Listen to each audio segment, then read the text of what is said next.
Steph, I'll ask you about the team in a sec, but what did you make of Donald Trump's comments over the weekend? Straight to it. Yeah, I figured I wouldn't waste anybody's time. What did you make of those comments that, athletes should be fired if they take a political view during the national anthem and don't stand up for it?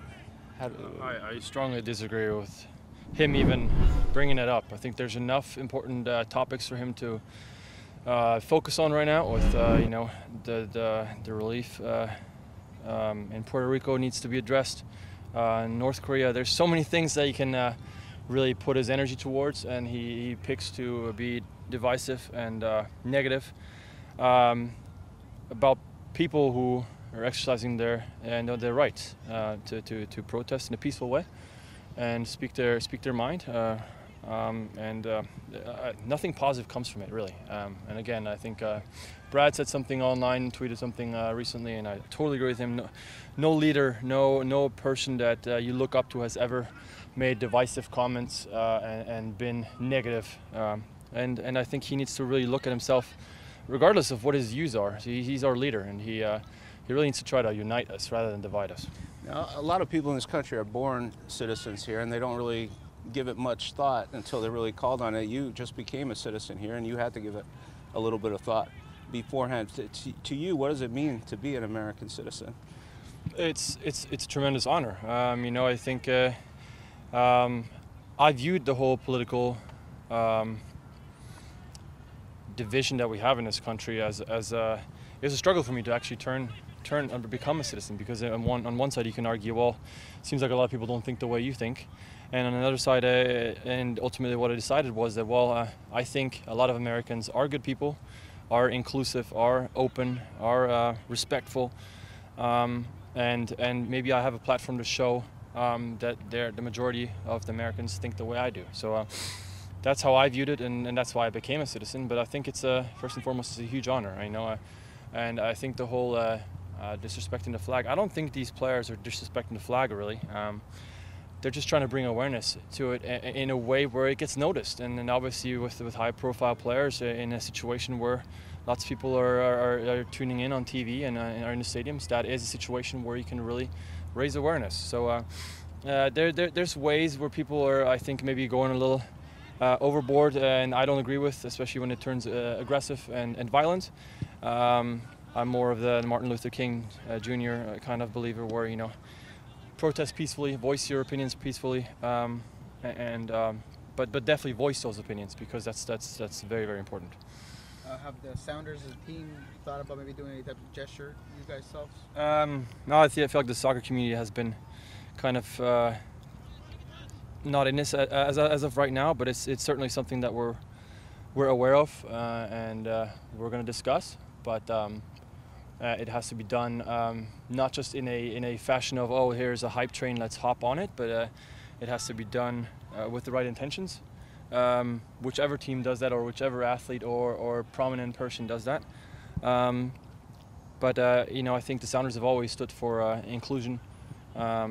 Again, accepting people no matter where they're from, what religion, what sexuality or sexual orientation, and all that stuff. So I think we've done a really good job in the past and continue to show what we stand for. Usually when you win an MLS Cup, you get to go to the White House.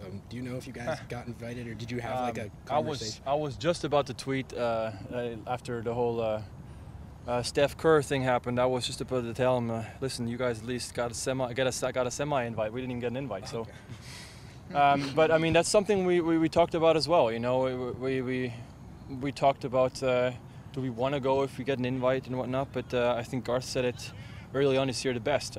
First and foremost, we have to get an invite, and we never got. As far as I know, we never got one. It's probably a question you have to ask him, but. Especially with again the way the politics have I think that universe has been clouded and kind of the president's almost brought the sports scene into it when I think it shouldn't really, but it can't be ignored, that's for sure. So it is what it is. Your team's scored 3 goals in the last 5 games, and you said before this game on the weekend that it wasn't time to panic, and people were maybe making too much of the 4 consecutive draws. Mm-hmm. Going forward, how much urgency is there to actually put up a victory or two in the next few weeks? I've said in the past, I think the home games are massive. So no, I think that was a big disappointment was the Timbers game at home. I think we had chances to really take care of business there, and that would put us in a better position. Obviously, getting gifted an upper man in Vancouver was a big opportunity. Wasted. I think the LA game was probably fair. They worked their butts off there. And going to Dallas is very difficult. So we'll take the draw there. Salt Lake. Now this was a reboot for us. One streak comes to an end. It's an ending, but it can also be a new beginning. So what better way to do it at home than at home against the current Western leader? So I think we fancy our chances. I think we know we have skillful players. We think we're a better team than them, but we have to show it. So have to show it this Wednesday, and then hopefully get on another winning streak quickly, because the West is so tight. People, whenever you look at the stats, I mean, we saw the other side of the spectrum last year when we in August had a point-something percentage of making it into playoffs, and here we were about a month ago, and those stats were saying we had a 90-something% chance of getting into playoffs. Those are all silly stats, honestly. They look at your form, but what they discount is that in this league, with the parity, every single game has to be fought to get something from. So there's still a lot of games we played, and like I said, the West is really tight, so we have to bust our butts, get some results to make sure we get in there. A couple of defensive breakdowns on both goals. What did you see from either one of those? I mean, difficult in the second one, because I think we're starting to open up. We're chasing that goal, so it leaves us vulnerable for the counter. Up until that point, I mean, they didn't have that much, so I think we played all right defensively. Maybe Rusnak had some shots, some good efforts from out far, but other than that, we did fairly well. So it was a mental lapse that kind of put us in a difficult position where we had to open ourselves up and leave ourselves vulnerable, and credit to them, they took care of their chances.